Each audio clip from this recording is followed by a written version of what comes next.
Bonjour à tous et bienvenue dans ce quatrième épisode des questions que l'on se pose sur la saga Harry Potter. Aujourd'hui, on va à nouveau parler des Horcruxes et plus précisément de l'Horcrux en Harry Potter. La question du jour est pourquoi le basilic n'a pas détruit l'Horcrux en Harry Potter?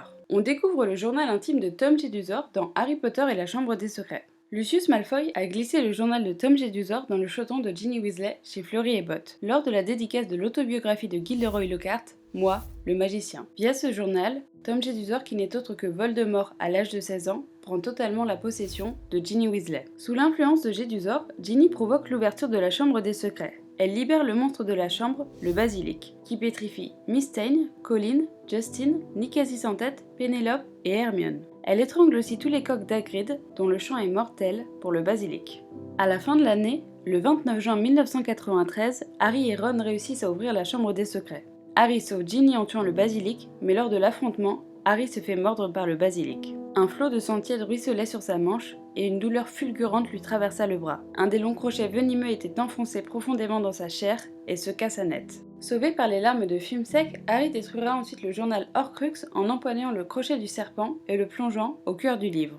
Il y eut un hurlement perçant, un hurlement terrifiant, un flot d'encre jaillit du livre à gros bouillon et ruissela sur les mains de Harry. Cette action provoque la destruction de l'Horcrux et la disparition de Tom Jedusor jeune. Le venin du basilic a donc détruit l'Horcrux et servira plus tard à détruire un autre Horcrux, la coupe de Poussoufle. Quand on a appris qu'Harry était lui aussi un Horcrux, on s'est tous demandé pourquoi, ce jour-là dans la Chambre des Secrets, le venin du basilic n'a pas détruit le Horcrux en Harry. Beaucoup de fans se sont posé cette question et on a de la chance car J.K. Rowling nous a répondu sur son site du même nom, www.jkrowling.com.